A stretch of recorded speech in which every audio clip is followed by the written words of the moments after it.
Kuha tayo ng update sa kondisyon ng ating mga kababayan sa Myanmar at Thailand. Papanayin po natin si DFA Undersecretary Eduardo De Vega. Yusek De Vega, magandang umaga po. Magandang umaga sa inyo lahat. Kumusta po ang paghanap sa mga Pilipino sa Myanmar? Well, niyaramdam ko, mahirap pang mahanap. Unaccounted po pa yung 4 po. Opo. But hope is eternal. Kaya gagawin namin lahat ng magagawa para mahanap pa sila. Ayaw namin confirm na may namatay or what kasi habang hindi pa nako-confirmado, hindi dapat tayo walang pag-asa. Madali ho ba yung coordination dahil under military junta ho yata ang Myanmar?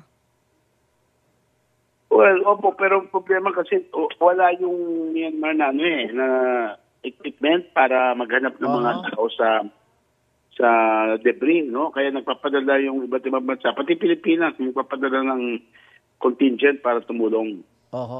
So pag-asala lang natin na mahanap pa sila. Doon naman po sa Bangkok, Thailand, ano na ho ang latest information sa mga Pilipinong nadamay po? Mas magandang balita dyan na wala masyadong, walang reported na apektado, no? Okay. So, mabuting balita yon. Opo.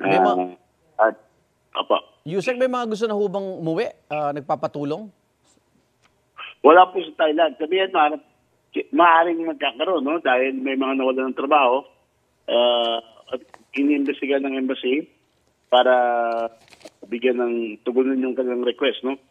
Tulad na nangyari sa Turkey noong 2023, pag may gusto umuwi, tutulungan natin. Opo. So nabanggit nyo na po yung tulong. So sa ganyung sitwasyon po, ano po maibibigay na tulong ng ating DFA sa mga naapektuang Pilipino? Ang unang tulong, siyempre, yung hanapin natin yung mga Pilipinong missing, no? Opo. Nag-recognize, no? Ngayon, yung mga kailangan ng financial assistance na nawala ng trabaho, temporarily, o kailangan ng shelter o umuwi, meron tayong funds para dyan, no? Yung ATM assistance funds. Maaari rin tumulong ng Department of Migrant Workers. Meron silang attaché sa Bangkok, sa tabi lang.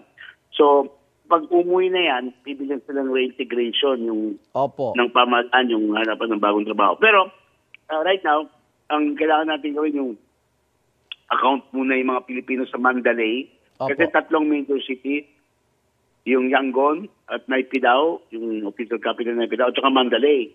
Mandalay may mga 150 Filipinos, mga professionals. So, accounted for, apat ang missing. Opo. Ang problema, nasa isang building sila sa isang gusali na gumuho, no? Sa isang condominium. Kaya pag-usalan na lang natin. Pero nandyan ang gobyerno, may budget tayo para financial assistance, even repatriation kung kailangan iuwi. Problema lang, paano natin iuwi? Hindi maobra yung airport sa Myanmar ngayon. So, ida-drive pa yan sa Bangkok, sa Thailand. Opo. Ay, Yusek, hingi na rin po kami ng development sa mga Pilipinong nagrally sa Qatar. Isa ho yung napalaya po. So may pag-asa ho yung iba pa yung mapalaya? Hindi sinabi. May pag-asa po. Yung embassy natin, kinakausap yung police. And that time, magbigay ng legal counsel kung kailangan kung kakasuhan. Pero sana hindi mabot doon. Opo. So ngayon wala pa silang kaso, Yusek?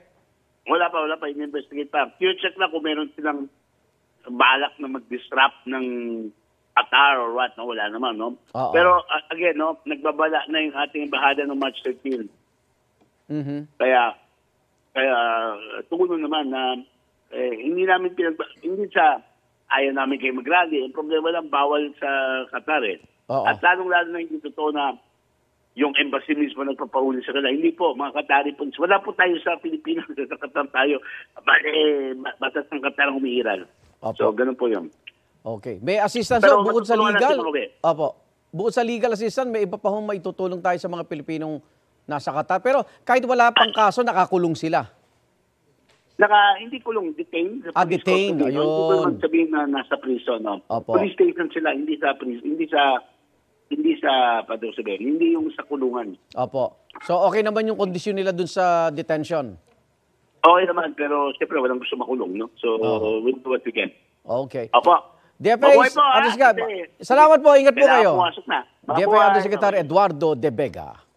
Igan, mauna ka sa mga balita, mag-subscribe na sa GMA Integrated News sa YouTube para sa iba't ibang ulat sa ating bansa.